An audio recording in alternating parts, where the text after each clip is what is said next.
let us learn winding terminology. Say this is armature and armature slots. These are the slots which carry armature windings. So these are the armature windings. Okay. This is armature winding. And how these windings are done? If I cut this armature and open it flat, so it will look like this. So these are the slots and windings will be placed in these slots. So if I take one conductor in one slot and it is connected to another conductor placed in another slot. So this is what conductor 1 and this is conductor 2. So these two conductors are connected together and this will be known as turn. This is what? Single turn, and this will be called a single turn coil also. Mind you, the conductor placed in this slot will be under influence of north pole and this conductor will be under influence of south pole. Right? So what will be number of turns? If I have to write number of turns, from here we can say if Z is number of conductor, so two conductor will form one turn, so number of turn will be given as number of conductors divided by 2. Two conductor will form one turn, so number of turn will be given by number of conductor if Z, so Z by 2, right? And if I have more than one conductor in one slot, then say this, like this, these are the slots, two conductors, so it will form that there will be two turn, or I can say it is multi-turn, right? This is under north pole and this is under south pole, so two turns are multi-turn. Okay, and number of turns grouped together forms a coil. Number of turns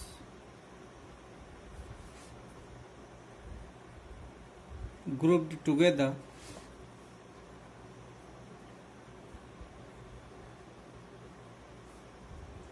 forms a coil. So this is what one coil having two coil side. One side is here, second side is another slot, right? And armature windings, they are of two type. We will not go in detail, which are lap winding and wave winding. We must know only differences at this level. So for lap winding,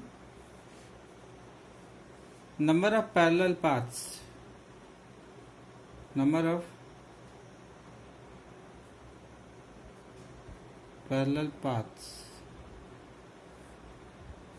which is given by A, will be equal to number of poles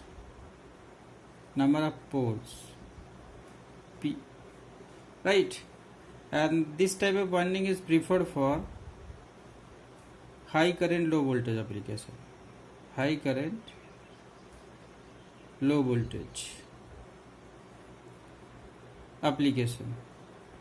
Okay, and wave winding, number of parallel paths A is equal to number of poles, is equal to 2. It is always fixed value, and therefore as number of poles are in pairs, so minimum number of parallel path in lap winding will be 2, because minimum pole machine will be 2 pole, and otherwise it will be 2 or 4 or 6 like this. So number of parallel path will be minimum for 2 poles in lap winding, otherwise it will be greater than 2, whereas parallel path in wave winding will be 2 only.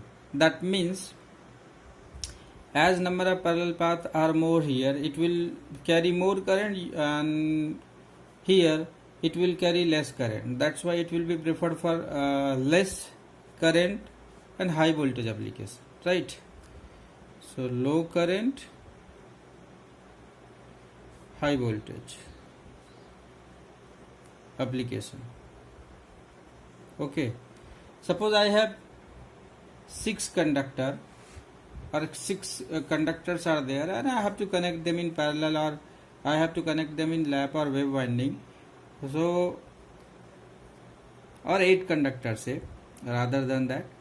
So for 8 conductor, as I have only 2 parallel path, and these are the brushes. So how will be they divided? 4 conductor will be connected in series to make one path, and second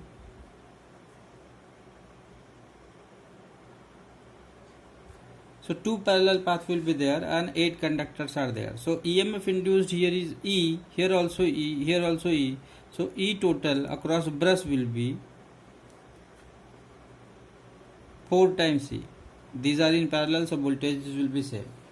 Whereas if I have to connect them in lap winding, so as we have 4 pole, I have given example of 4 pole, and number of conductor are 8. So for 4 pole I will have 4 parallel path.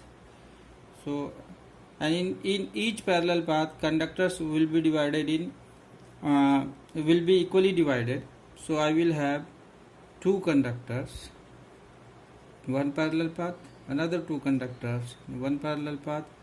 Likewise we will go for 4 parallel paths, and they will be connected to give us, say, right now I am connecting here.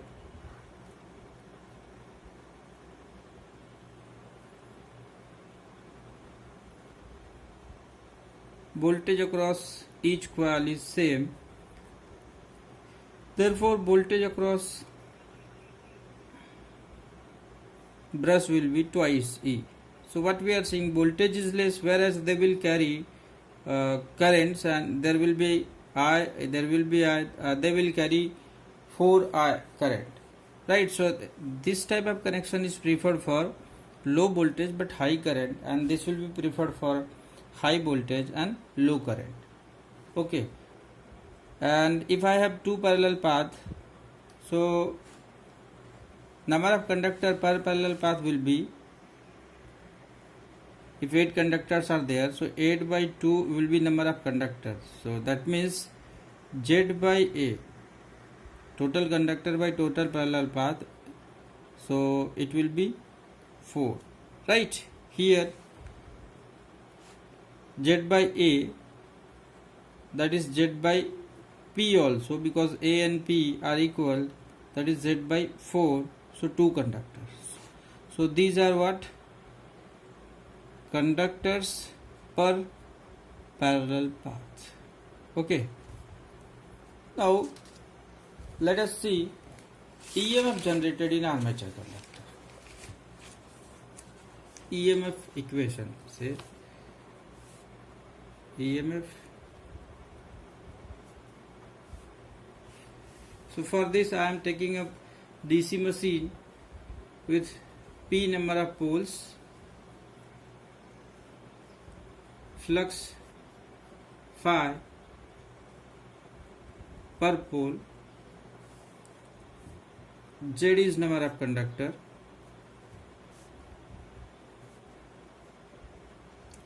conductors, N will be speed of armature, in RPM, revolution per minute. Then EMF induced per conductor. So EMF is given by, or it is directly proportional to d phi by dt, right? Or n d phi by dt also. We know E equal to n d phi by dt also. So EMF per conductor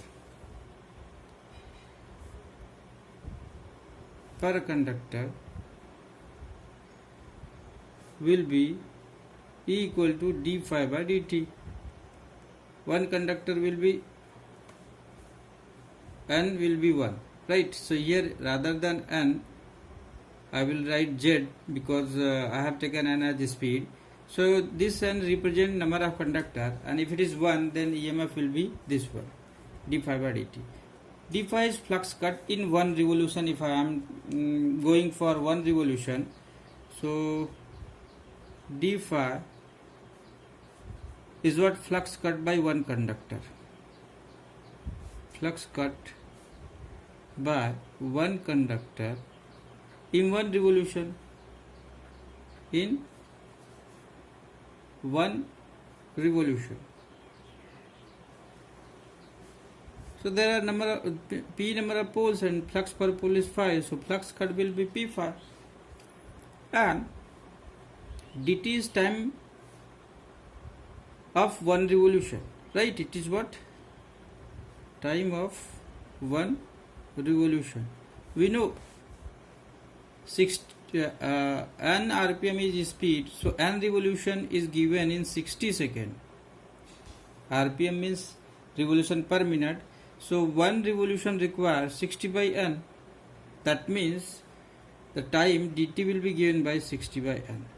Therefore EMF per conductor will be p phi by dt is 60 by n, so it will be this. Okay. And how many conductors are there per parallel path? Because in parallel voltages will be same, so per parallel path number of conductor will be Z by A. Therefore EMF will be, this is EMF with one conductor. If there are Z by A conductors in series, these are in series, so EMF induced in each conductor will be this one. So total EMF will be EMF per conductor into Z by A. That means E equal to P phi n Z by A into 60, right? So this is what EMF equation, popularly known as E equal to K phi n also, because for a given machine number of pole will be constant, number of conductor and parallel path will be constant, so it will be K, that is constant, phi n. And for lap winding A will be equal to P, and for wave winding A value will be 2, right? So this is what the EMF equation for generator and for motor also. In case of motor it will be back EMF, we will see that later on. Let us solve one numerical based on this EMF. So a numerical is given.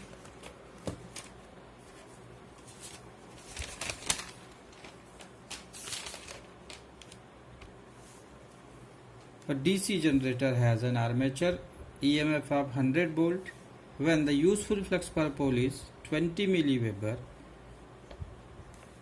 and speed is 800 rpm, right? So generated voltage, that is E, is given when flux and speed is given. They are asking find generated EMF first with same flux is not changing but speed is 1000 rpm, speed is increased, and second if flux per pole is changed and speed is also changed, right? So we have EMF of 100 volt when flux is 20 milliweber and speed is 800 rpm, and they are asking new EMF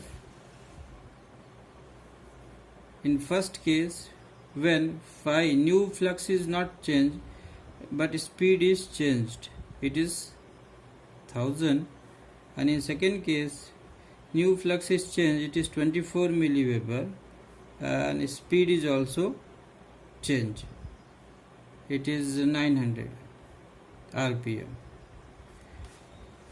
So we know formula E equal to phi z np by 60A, right?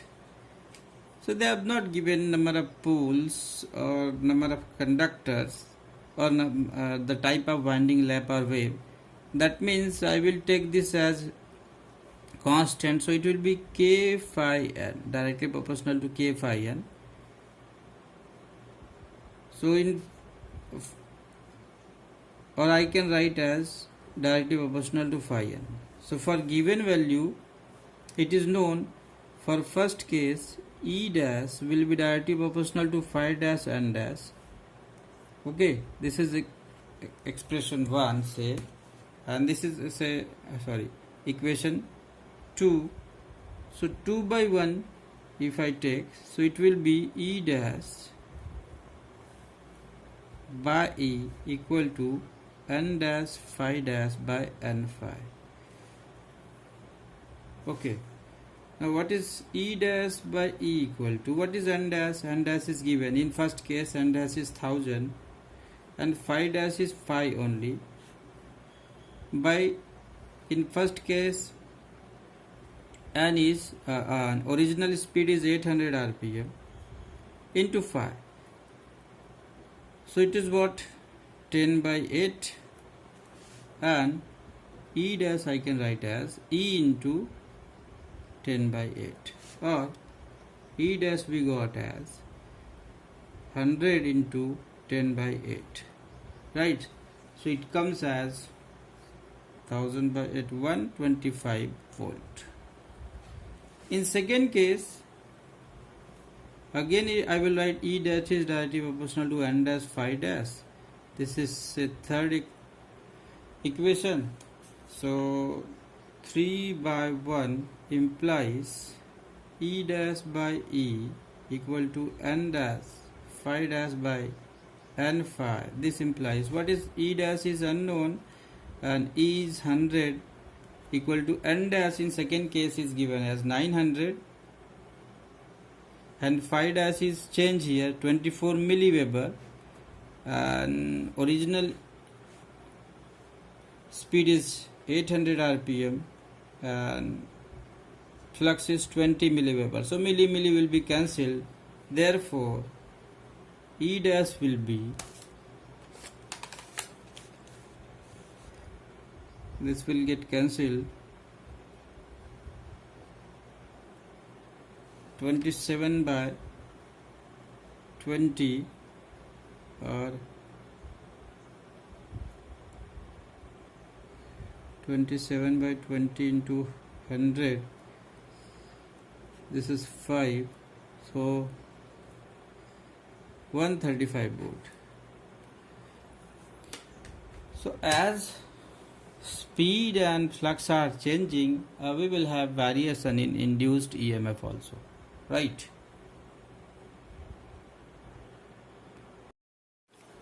Let us see circuit representation of DC machine.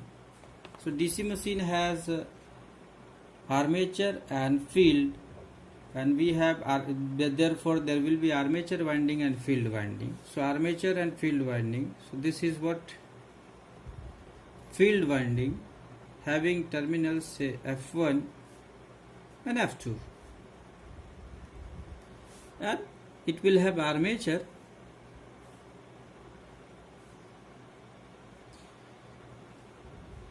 with terminal A1 and A2. So based on their connection, the DC machine will be classified, right? So let us see classification of DC machine. This is what armature.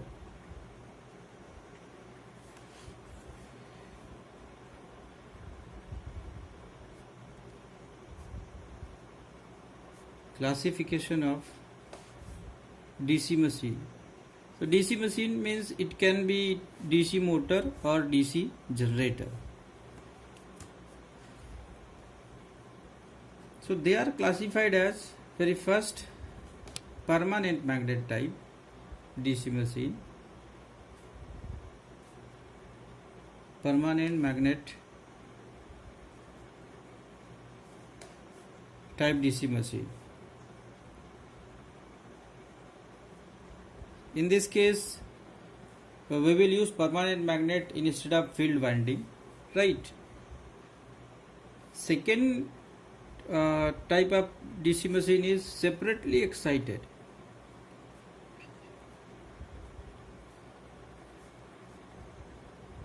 DC machine. So separately excited, it can be voltage excited or current excited.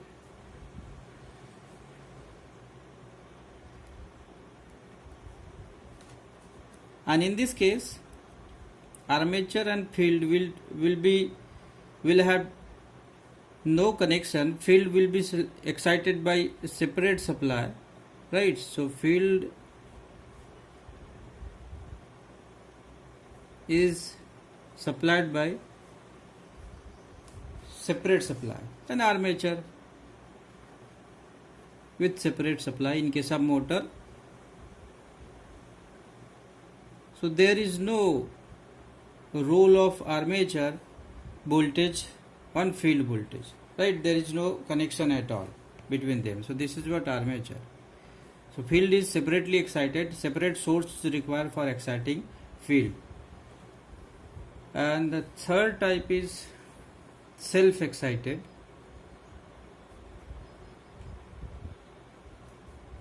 DC machine. And these are further classified as shunt DC machine. So in this case, armature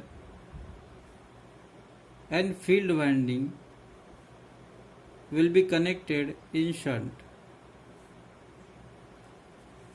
That is, armature and field winding, they are connected in parallel. This is armature and this is field.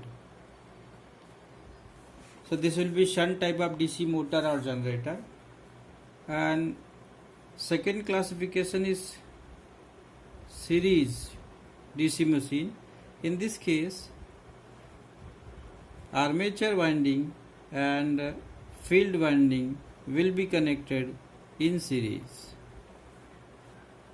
right?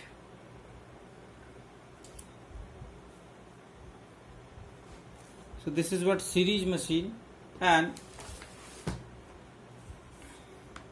next is compound machine. So compound machines are further classified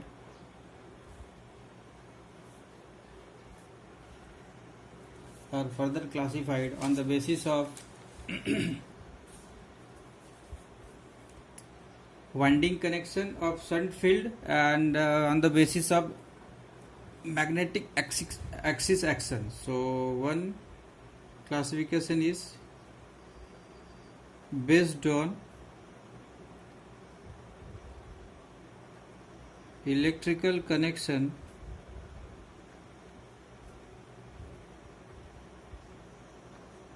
of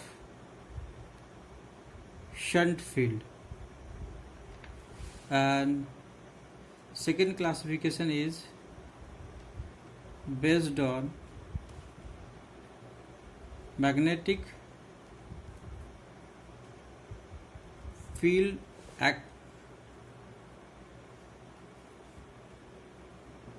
action of series field over shunt field. Series field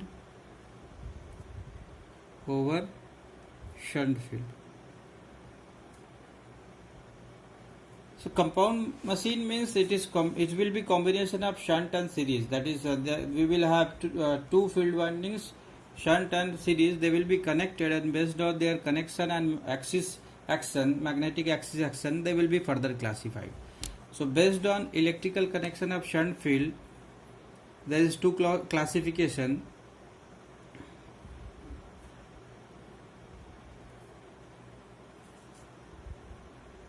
One is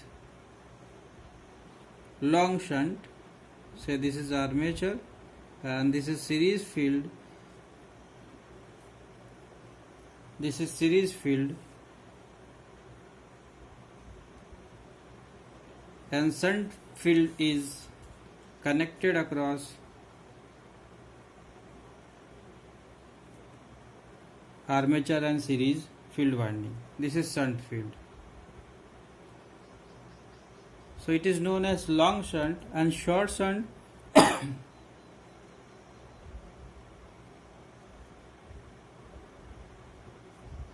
This is armature and shunt winding is connected only across armature. This is series field. So in this case, shunt field winding is not connected across series, it is connected only across armature. So this is what based on electrical connection of shunt field with series field. And second, based on field axis action, so it is what it is, it will be further classified as cumulatively compounded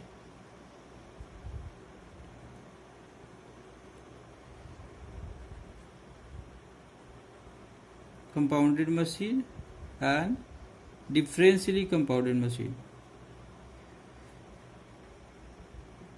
Differentially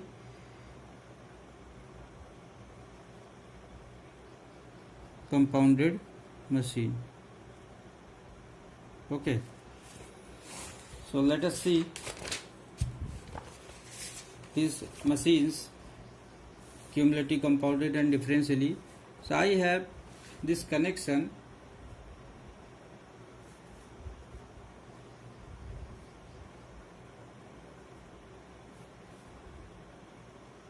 This is what armature, long shunt, and I will show here dot to represent current direction, right? So dots are presented here. If it is generator, voltage will be generated in armature and it will flow from armature towards load. It is load, say. So current will flow here and current will flow in shunt field winding also. So when current enters from dot, you can see in series also, in series it is entering from dot, and in shunt also it is entering from dot. That means magnetic field axes are helping each other and it will be called as cumulatively compounded generator and long shunt. So it will be what? It will be long shunt cumulatively compounded DC generator.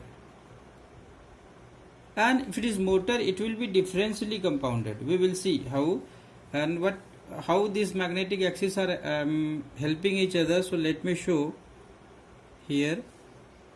If it is my pole, right, and this is say series field winding and this is shunt field winding. So current in this case is flowing like this based on winding, and it will produce flux by right hand thumb rule. Curl finger will show current direction, then thumb will show flux direction, and flux direction is downward. That is what shunt flux. And here current is flowing like this based on the winding. So this series field will produce flux upward, phi SC. So in this case they are opposing, right? So it will be differential, phi SC upward, and phi total will be phi SH minus phi SC. This will be differential, and if winding is done,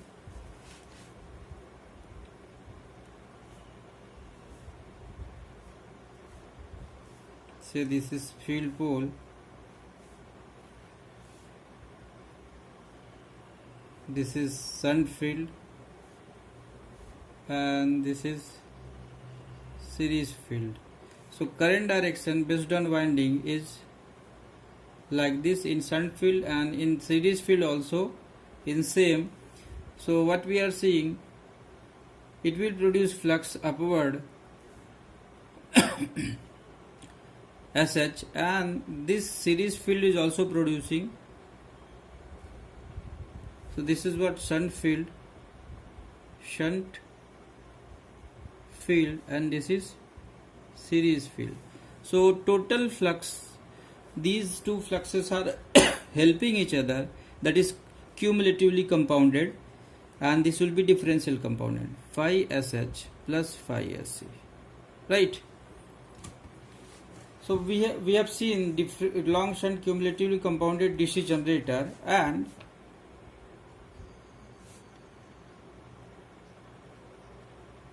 same machine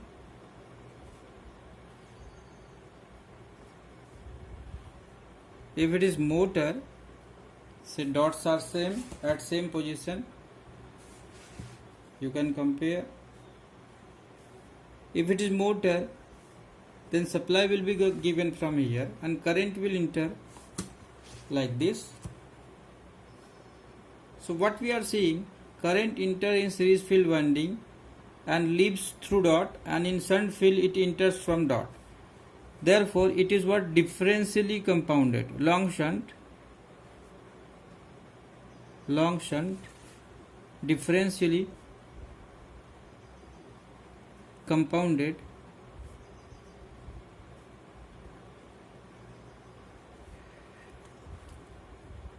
DC motor, right? So this is long shunt cumulatively compounded DC generator, but it will be differential compounded DC motor because current direction will reverse in motor and generator. And short shunt, you can show, this is the armature,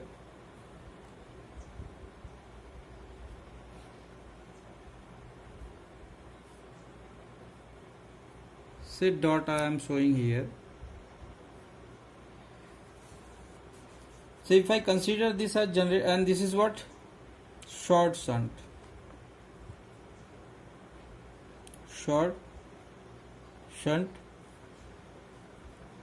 compounded or differential machine.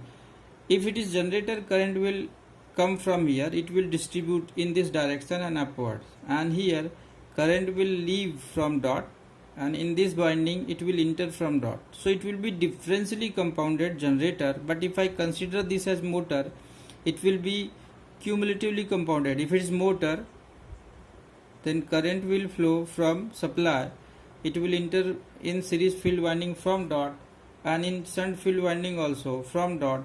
So it will be short shunt cumulatively compounded DC motor, or I can say same machine is short shunt differentially compounded DC generator. So that's all about types of DC machine.